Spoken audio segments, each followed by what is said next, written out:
जय हिंद बच्चों, स्वागत है आप सभी का पटेल सर मैथ्स के इस YouTube प्लेटफॉर्म पे। आज हम सभी क्लास 9th CBSE के चैप्टर 5 के थ्योरम नंबर 4 से पढ़ने वाले हैं। तो आइए शुरू करते हैं थ्योरम नंबर 4 को। देखिए, सबसे पहले चीज बात आती है कि ये जो थ्योरम नंबर 4 है इसका स्टेटमेंट क्या है। तो मैं आप सभी को बता दूं कि इस थ्योरम नंबर 4 के स्टेटमेंट को याद रखने के लिए आप कुछ पॉइंट्स को रिमेंबर कर सकते हैं, जिससे आपको ये थ्योरम खूब आराम से, खूब इजीली तरीके से याद हो जाएगा। आपको याद क्या रखना है? आपको याद रखना है centre plus mid point of the chord, फिर उसके बाद याद रखना है गिव्स, रिजल्ट क्या मिलता है हमको? Perpendicular to the chord. ठीक है, अब आप कहेंगे कि सर मुझे ये समझ में नहीं आया, आपने ये क्या लिख दिया, थ्योरम ऐसे थोड़ी होता है।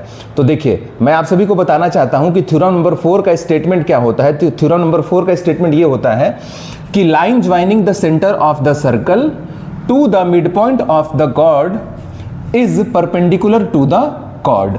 खूब आराम से आप इसको देख के थ्योरम नंबर 4 के स्टेटमेंट को लिख सकते हैं अपने आप। तो मैं यहां पे अब स्टेटमेंट लिख दे रहा हूं। स्टेटमेंट इसका क्या होगा? स्टेटमेंट इसका होने वाला है, यहां पे मैं स्टेटमेंट ऑफ थ्योरम नंबर 4 लिख रहा हूं कि the line joining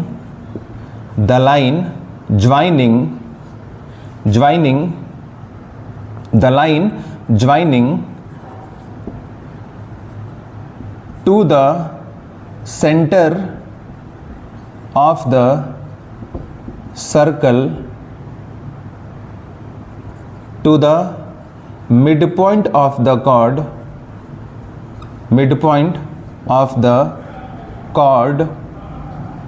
is perpendicular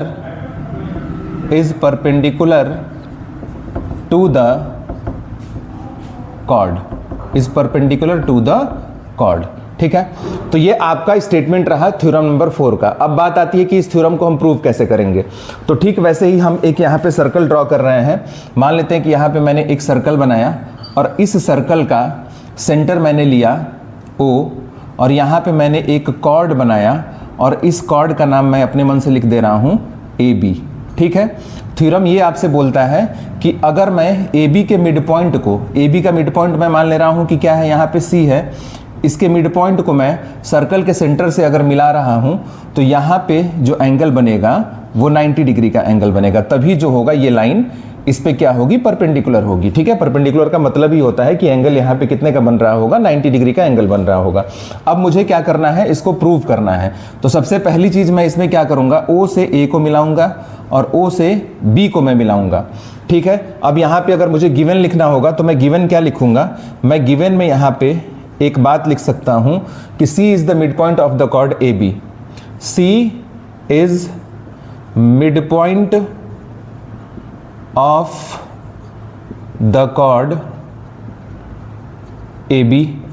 अब टेक्निकली मैं इस बात को कैसे लिखूंगा? टेक्निकली इस बात को मैं लिखूंगा कि अगर किसी लाइन सेगमेंट में कोई पॉइंट मिड पॉइंट होता है तो ये लेंथ और ये लेंथ क्या होती है? इक्वल होती है। तो मैं यहां पे लिख सकता हूं AC is equals to BC। ये बात हमको पहले से गिवन में दी हुई है। ठीक है, अब दूसरी बात हमको यहाँ पे लिखना है टू प्रूव। हमको प्रूव क्या करना है? ठीक है, तो हमको प्रूव करना है angle ACO equals to angle BCO equals to 90 degree. मतलब हमको एंगल ACO और एंगल BCO को 90 डिग्री प्रूव करना है। तो मैं मान ले रहा हूं कि ये जो एंगल 1 है इसका नाम क्या है? 1, और इस वाले एंगल का नाम क्या है? 2। तो हमको प्रूव करना है angle 1 is equals to angle 2 is equals to 90 degree. अब हम आते हैं प्रूफ पे। इसको हम प्रूव कैसे करेंगे? तो यहां हम लिखेंगे in triangle AOC and triangle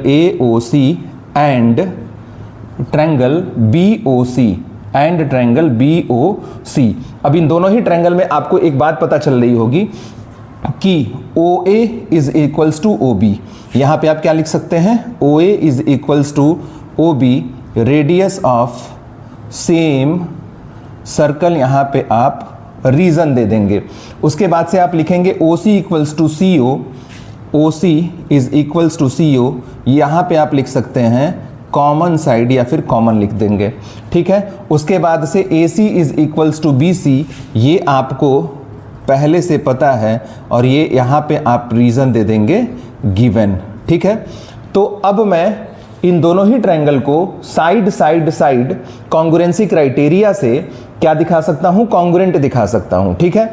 तो मैं लिखूंगा यहाँ पे कि so triangle AOC is congruent to triangle.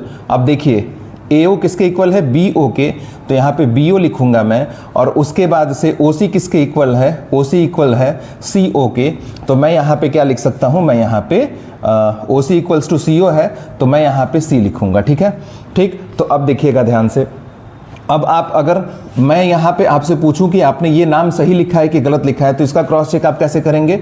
AO equals to BO, AO equals to BO सही है, फिर OC is equals to OC, OC is equals to OC, ये भी सही है, फिर AC equals to BC, AC equals to BC, ये भी सही है। मतलब बिल्कुल सही तरीके से यहाँ पे नाम लिखा गया है। अब यहाँ पे मैं रीजन दे दूंगा by side side side congruency criteria. अब आप सभी को पता है कि जब भी दो ट्रायंगल्स आपस में कॉन्ग्रुएंट होते हैं तो उनके कॉरस्पॉन्डिंग एंगल्स जो होते हैं वो क्या होते हैं, इक्वल होते हैं। तो कॉरस्पॉन्डिंग एंगल्स का मतलब ये हुआ कि एंगल A एंगल B के इक्वल होगा, एंगल O के इक्वल होगा और एंगल C के इक्वल होगा, ठीक है। तो कहने का मतलब ये हुआ यहाँ पे कि ये जो एंगल है इस वाले एंगल के इक्वल होगा, ठीक है, और फिर उसके बाद ये जो एंगल है इस वाले एंगल के इक्वल होगा और ये जो एंगल है इस वाले एंगल के इक्वल होगा, ठीक है। तो मैं यहाँ पे क्या लिख सकता हूँ, मैं यहाँ पे लिख सकता हूँ, मैं यहाँ पे एक बात लिख सकता हूँ कि angle 1 equals to angle 2 by CPCT corresponding parts of congruent triangle, corresponding parts of congruent triangle, ठीक है। अब यहाँ पे देखिएगा ये जो AB है, AB लाइन पे एंगल 1 प्लस एंगल 2 का जो सम होगा वो 180 डिग्री होगा। क्यों होगा, लीनियर पेयर से। तो मैं यहाँ पे क्या लिखूंगा, angle 1 plus angle 2 equals to 180 degree by linear pair, ठीक है। और हमने अभी बताया है कि एंगल 1 और एंगल 2 आपस में इक्वल हैं, तो इस एंगल 2 की जगह पे मैं एंगल 1 लिख सकता हूं। तो मैं लिखूंगा angle 1 plus angle 1 equals to 180 degree, तो यहां हो जाएगा 2 एंगल 1 इक्वल्स टू 180 डिग्री। तो यहां पे मैं angle 1 equals to 180 degree divided by 2 कर दूंगा, तो इसकी वैल्यू आ जाएगी 90 डिग्री। तो अगर एंगल 1 की वैल्यू 90 डिग्री आ गई है और एंगल 1 2 के बराबर है, तो एंगल 2 की भी वैल्यू कितनी आ जाएगी, 90 डिग्री आ जाएगी। और यही बात हमको इसमें क्या प्रूव करना था, इस थ्योरम में यही बात हमको प्रूव करना था। तो इस थ्योरम को मैं आपको फिर से बता दे रहा हूं। ये थ्योरम क्या कहता है, ये थ्योरम ये कहता है कि line joining the centre of the circle to the mid point of the chord is perpendicular to the chord. इसका मतलब ये हुआ कि अगर किसी भी सर्कल में किसी कॉर्ड के मिड पॉइंट को हम सर्कल के सेंटर से ज्वाइन करा रहे हैं, तो वो जो लाइन होगी कॉर्ड पे क्या होगी, परपेंडिकुलर होगी, मतलब 90 डिग्री का एंगल बनाएगी, ठीक है। तो मैंने यहाँ पे AB एक कॉर्ड बनाया, सर्कल के सेंटर O से मैंने इस कॉर्ड के मिड पॉइंट को ज्वाइन कराया और मुझे एंगल 1 और एंगल 2 को 90 डिग्री प्रूव करना था। मुझे गिवन में क्या दिया था, तो गिवन में मुझे C मिड पॉइंट दिया था AB का, तो उसके बेसिस पे मैं AC इक्वल्स टू BC लिख सकता हूं। तो मैंने गिवन में AC इक्वल्स टू BC लिखा। उसके बाद से हमको प्रूव क्या करना था, एंगल 1 इक्वल्स टू एंगल 2 को हमको प्रूव करना था 90 डिग्री, ठीक। अब हम इसको प्रूफ कैसे करेंगे, तो इसको प्रूव करने के लिए हमको ट्रायंगल AOC और ट्रायंगल BOC को क्या दिखाना होगा, कॉन्ग्रुएंट दिखाना होगा। तो इन दोनों ही ट्रायंगल को आपस में कॉन्ग्रुएंट दिखाने के लिए हम क्या करने वाले हैं, इस AO को BO के इक्वल दिखाएंगे। क्यों दिखाएंगे, AO इक्वल्स टू BO इसलिए होगा क्योंकि ये दोनों ही सर्कल का क्या है, रेडियस है, ठीक। उसके बाद से AC इक्वल्स टू BC, ये बात हमको पहले से गिवन में दी हुई है, और OC is equals to CO, ये क्या हो रहा है, कॉमन हो रहा है दोनों ही ट्रायंगल में, कॉमन साइड हो रहा है दोनों ही ट्रायंगल में। तो side side side congruency criteria के बेसिस पे हम ये कह सकते हैं कि ये दोनों ही ट्रायंगल आपस में क्या होंगे, कॉन्ग्रुएंट होंगे। तो जब ये दोनों ही ट्रायंगल आपस में कॉन्ग्रुएंट हो जाएंगे तो इनके कॉरस्पॉन्डिंग एंगल्स भी क्या होंगे, इक्वल होंगे। तो एंगल 1 और एंगल 2 आपस में इक्वल हो जाएंगे। एंगल 1 और एंगल 2 आपस में इक्वल क्यों होंगे, ड्यू टू CPCT मतलब corresponding parts of congruent triangle. और हमको पता है कि AB जो है यहाँ पे एक लाइन सेगमेंट, इस ए बी लाइन सेगमेंट पे एंगल 1 और एंगल 2 का जो सम होगा वो 180 डिग्री होगा due to linear pair of angle. तो उसके बेसिस पे हम angle 1 plus angle 2 equals to 180 लिख देंगे। और हमने अभी ऊपर प्रूफ किया है कि एंगल 1 2 के बराबर है, ठीक है, और एंगल 2 भी एंगल 1 के बराबर है। तो मैं एंगल 2 के जगह पे एंगल 1 लिख दूंगा।